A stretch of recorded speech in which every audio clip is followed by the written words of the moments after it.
பார்த்தீங்கன்னா எறா குழம்பும் ஃபிஷ் ஃப்ரையும் தான் பார்க்க போகிறோம். அதுக்கு முன்னாடி பாயாசமும் கொஞ்சம் சக்கரை பொங்கலும் செய்கிறதா பிளானு. அது ஏன்னு பின்னாடி வர இதில் சொல்கிறேன். அதுக்கு முன்னாடி காஃபி குடிச்சிக்கலாம். பால் சூடு பண்ணிவிட்டு காஃபியை போட்டு காலையில் ஒரு காஃபி குடித்தோடனே அதில் இருக்க ஒரு இதுவே போட்டுட்டு போட்டாச்சு. நான் போய்ட்டு குடிக்க போகிறேன். வெளியே பால்கனியில் அந்த வியூஸ் பார்த்துட்டு குடித்தா கொஞ்சம் நல்லாயிருக்கும். ஒரு மன அமைதிக்காக, வேறு ஒன்றும் இல்லை. அதுக்காக காஃபி குடிச்சு முடிச்சுட்டு எறா குழம்புக்கு ரெடி பண்ணுறோம். முக்கால்வாசி பேருக்கு எறாவில் குழம்பு வைக்கிறது தெரியலைன்னு நினைக்கிறேன். வீடியோ பார்த்து தெரிஞ்சுக்கோங்க. ஓகே, வீடியோ அது வந்து புளி ஊற வச்சாச்சு. அது நாங்கள் 4 பேர் சாப்பிட்றதுக்கான ஒரு குவான்டிட்டி அந்த புளி. அதை ஊற வச்சுட்டு பாயாசத்துக்கு ரெடி பண்ணிகிட்ருக்காங்க. என்னென்னா நேற்று கோயிலுக்கு பொங்கல் வச்சோமா, எங்கள் வரைக்கும் வச்சுக்கிட்டோம். சரி, எங்கள் அம்மாவோட ஆஃபீஸில் எங்கள் அம்மாவோட சமையலுக்கு கொஞ்சம் அடிமை, அதனால் கேட்டாங்கன்னு சொல்லிவிட்டு அவங்களுக்காக கொஞ்சம் சக்கரை பொங்கலும் பாயாசமும் பண்ணி எடுத்துகிட்டு போகலாம் அப்படின்ட்டு. ஏன்னா அவங்க இன்றைக்கி சாட்டர்டே வந்து நான்வெஜ் சாப்பிட மாட்டாங்களாம். அதனால் அவங்களுக்காக நாங்கள் சாப்பிட்டுட்டோம். புளி கரைச்சிக்கணும். இப்படி தான் மீன் குழம்பு வைக்கிற மாதிரி தான். ஆனால் இந்த இஞ்சி பூண்டு பேஸ்ட்டு போடுறது, சீரகம் போடுறது, இந்த சிலாவளி வேலைலாம் பண்ண மாட்டோம். வெறும் எப்பயும் போல் மீன் குழம்பு வைக்கிற மாதிரி தான். ஆனால் இந்த வீடியோ ஸ்கிப் பண்ணாமல் பாருங்கள். முக்கால்வாசி பேருக்கு எறா குழம்பு தெரியல. இதை பார்த்து ட்ரை பண்ணி பாருங்கள். உங்களுக்கு பிடிக்கும், கண்டிப்பாக பிடிக்கும். ட்ரை பண்ணுங்கள். ட்ரை பண்ணிவிட்டு எப்படி இருக்குன்னு சொல்லுங்கள். கொஞ்சம் திக்காகவே கரைச்சிக்கோங்க. சில பேர் வந்து ஃபுல்லாக அந்த மிளகாத்தூள் அதெல்லாம் போட்டுட்டு அதுக்கு பிறகு புளியை கரைச்சி ஊற்றுவாங்க. நாங்கள் இப்படி தான் செய்வோம். கொஞ்சம் திக்காகவே கரைச்சிட்டு அப்போ தான் நீண்ட நேரம் கொதிக்க விடாது. கொதிக்கும், கேஸ் வேஸ்ட்டாக போகும். அதுக்காக பாயாசத்துக்கு ஜவ்வரிசி போட்டாச்சு. தண்ணி கொதிக்க வச்சுருந்த அதில் வந்து ஜவ்வரிசி போட்டாச்சு. ஜவ்வரிசி கொஞ்சம் வெந்தோடனே வறுத்து வச்ச சேமியா அப்படியே போட்டுற மாட்டோம். பால்லையும் வந்து எதுவுமே கிடையாது. நார்மலாக சும்மா சிம்பிளான ஒரு சேமியா, ரெடிமேட் சேமியா வாங்குறதோ அதெல்லாம் எதுவும் கிடையாது. இப்படி தான் செய்வோம் பாயாசம். சேமியான்னு சொல்லிட்டோம் போல்.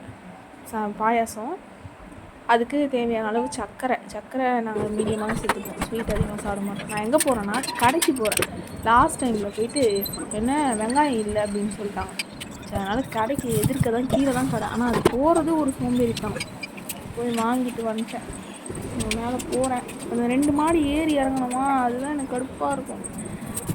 போயிட்டு வெங்காயத்தை வாங்கி கொடுத்துட்டு அது பாருங்கள், புளி கரைச்சி வச்சதில் மிளகாத்தூள், மஞ்சத்தூள் போட்டு 2 தக்காளி போட்டு நல்லா கரைச்சி ஒரு கன்சிஸ்டன்சியில் வச்சுக்கணும். ஐயோ, டங்கு சிப்பாயிடுச்சு.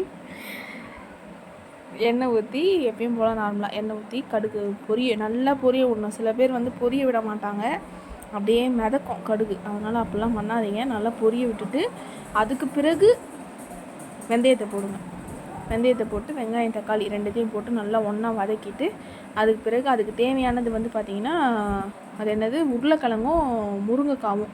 அது வந்து மெயின், எறா குழம்புக்கு அது மெயின். அது இல்லாமல் வச்சா அந்த டேஸ்ட்டு கொடுக்காது. அதனால் அதோடு சேர்த்து வச்சுக்குவோம். ஃபிஷ்ஷுக்கு மசாலா போடுறோம். உப்பு, மஞ்சத்தூள் இதுதான் போடுவோம். இந்த கடையில் வாங்கி மசாலாலாம் நாங்கள் போட மாட்டோம். எங்களுக்கு சுத்தமாக அது பிடிக்காது. ஃபிஷ்ஷுக்கு தேவையான மசாலா இப்படி தான் போடுவோம். உப்பு, இது கொஞ்சம் மஞ்சத்தூள், மிளகாத்தூள், எண்ணெய் சேர்த்துட்டு லைட்டாக தண்ணி தெளித்து அதில் ஃபிஷ்ஷு மசாலா போட்டு வைப்போம்.